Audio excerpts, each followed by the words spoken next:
Okay, so what we're seeing in Washington, D.C. is a test run for authoritarianism, and Mayor Bowser is sounding the alarm. I mean, she just called out the Trump administration for deploying the military against its own citizens, framing it as an illegitimate occupation. Let's watch the full clip, and then I'll give you my thoughts at the end.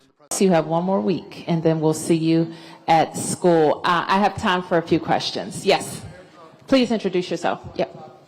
Can you tell us how you feel about the additional National Guard troops coming from other states, West Virginia, South Carolina, Ohio? Do you feel that this has kind of usurped your authority even more, given the president's federalization efforts?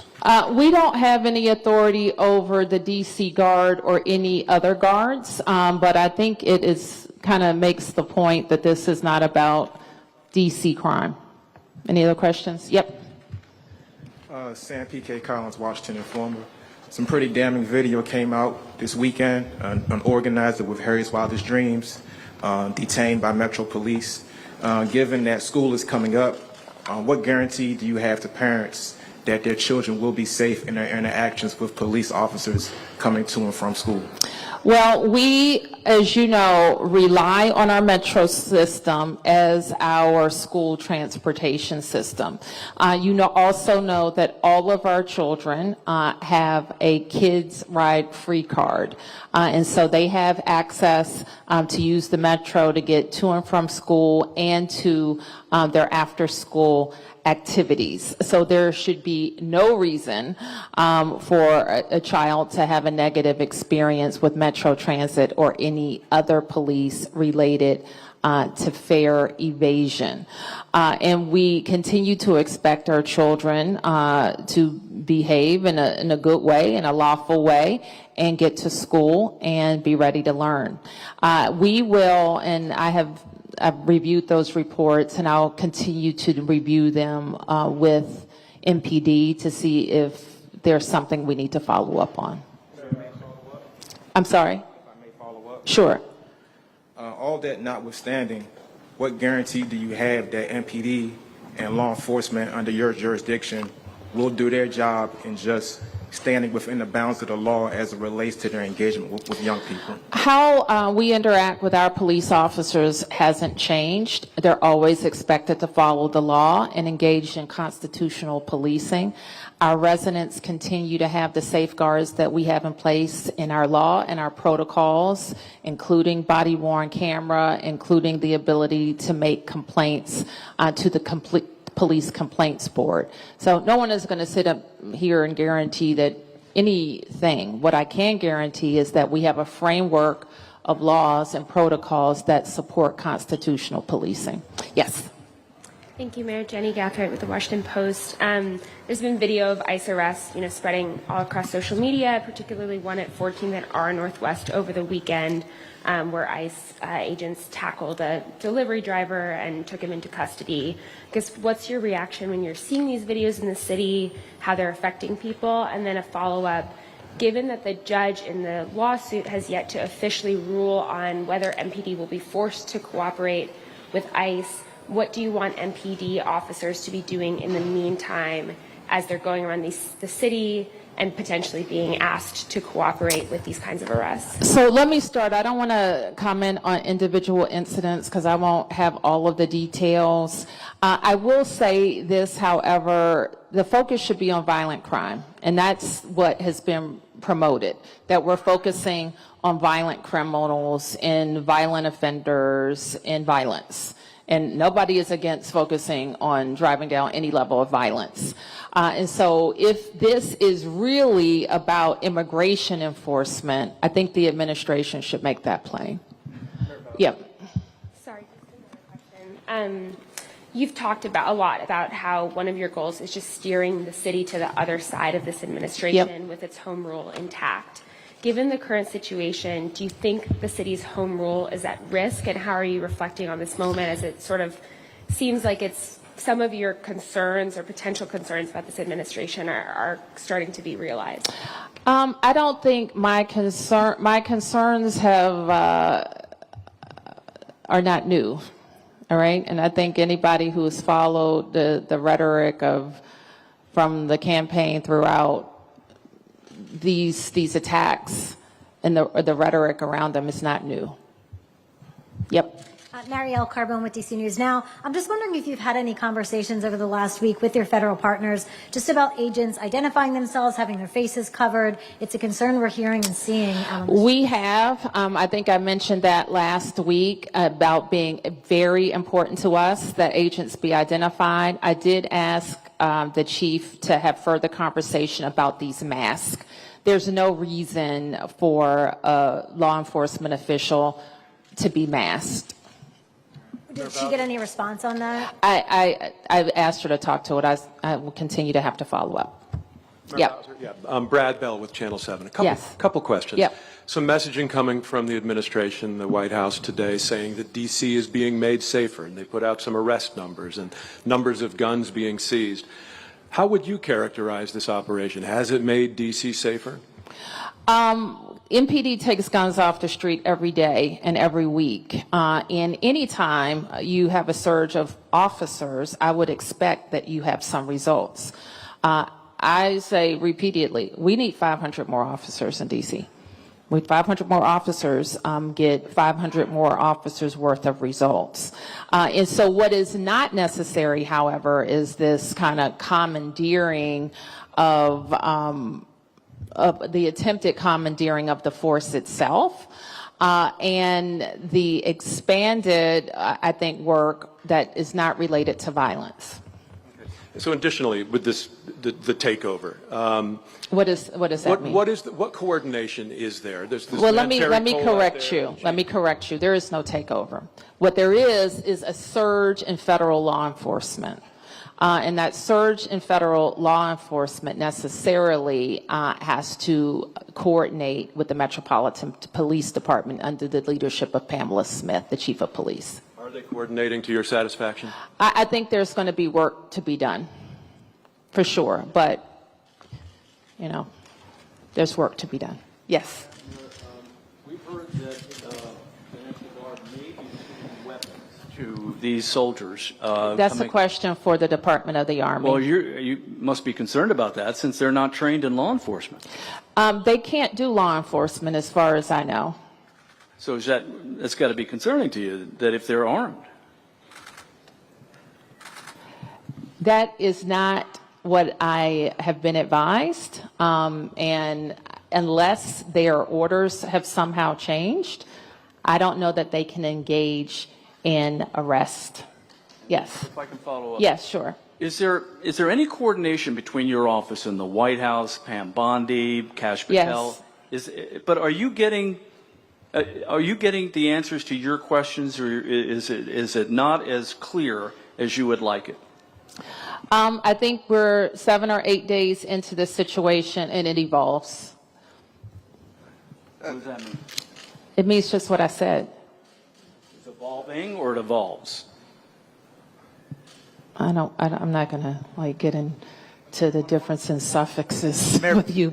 Mayor Bowser. Oh, yes, it's changed from day to day. Let me put it that way. Hold on, excuse me. Sort of on that note, on last Monday, you'd come out and said that while this was unsettling, that potentially this could be a productive partnership with law enforcement over 30 days. Has your approach or your strategy in dealing with the administration changed since that time in terms of whether this could be productive, or are there more concerns? And are there specific things you're watching that could present a risk to the D.C. community that would change that strategy further? Well, let me just put it to you this way. I will engage our government in ensuring that we are following the law. Now, what you haven't heard me say any differently in the last 7 days is that the district will follow the law. When there have been changes or attempts to change that was outside of the law, that's why we challenged those changes in court. And as a result, those changes have been backed off from. And so our strategy will deal with the reality as it is presented. even just to the second part of that question, even within the law, are there particular areas you're watching closely that if it could present a risk to your community that you would you would have to. This is what we're watching closely. How can we be responsive in a way that is strategic and can be helpful? Another way to put it, how can we respond in a way that's strategic and averts harm? And I can't give you a laundry list, but I can assure you that very smart people who work across the government are working on that, and we are we're organizing ourselves in a way to deal with this incident response that is most efficient for DC government. But what I would caution everybody to think is, because you're all very logical, smart people, and you want all of this to make sense. This doesn't make sense. You know it doesn't make sense. The numbers on the ground in the district don't support 1,000 people from other states coming to Washington, D.C. You know that. We're in this beautiful school with children singing about to go to school in a beautifully renovated building with the most prepared teachers in the country. You know the facts on the ground don't support this. You know that.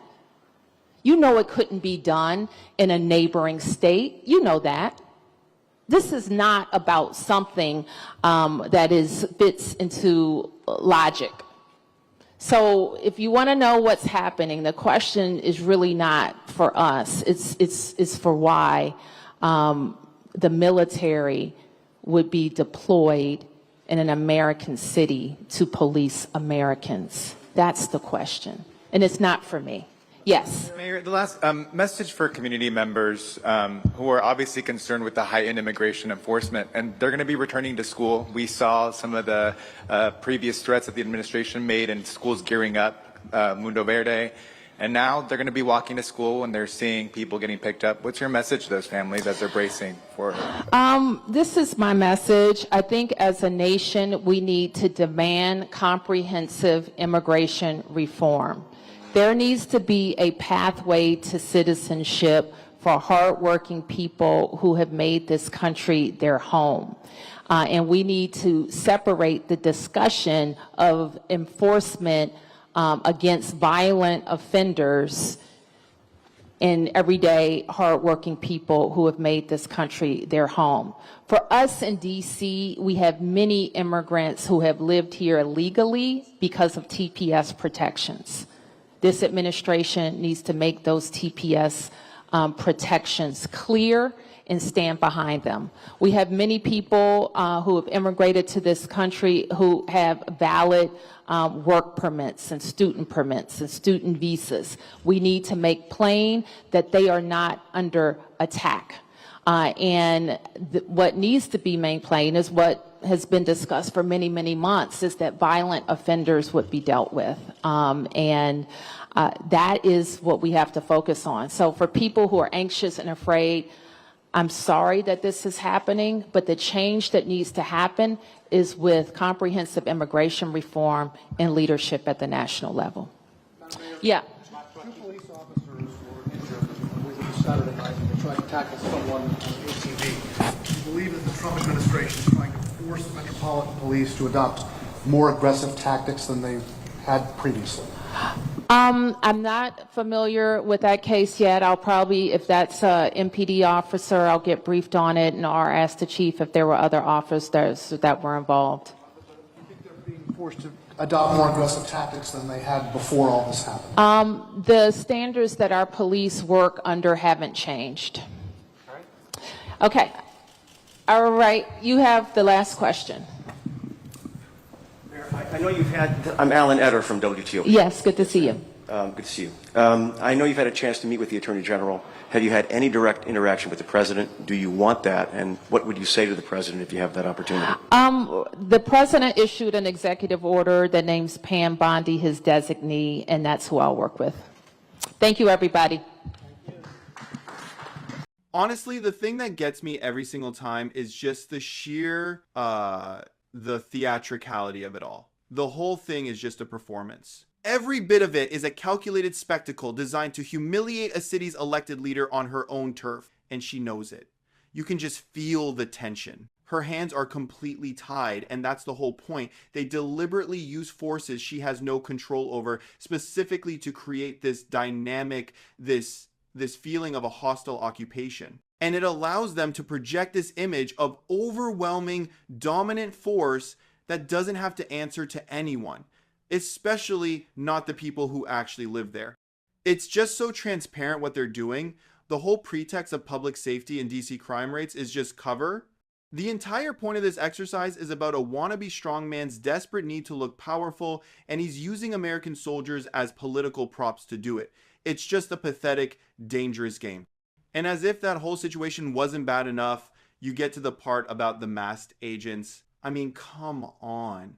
That is straight out of the secret police playbook, and there is no other way to frame it. Make no mistake, that is a deliberate tactic. Why do they do it? It's simple. It's about fear. You put anonymous federal agents on the streets, and you sever the connection between action and accountability. Who do you complain to? Who do you report? You can't plant. It's designed to make people feel completely powerless against a faceless force that can act with total impunity. It's a bully tactic. You know, only thugs and cowards hide their faces when they're supposed to be enforcing the law. The minute a government starts deploying anonymous stormtroopers on its own streets, it's signaling that it's no longer playing by democratic rules. It's genuinely chilling stuff. Then you have the absolute nerve of the White House PR machine trying to spin this whole thing. The gaslighting is just off the charts, isn't it? Pushing out this narrative that they're the heroes making the city safer while completely ignoring the reality on the ground. You can hear it in the mayor's voice. She's practically begging the press to see through the lie.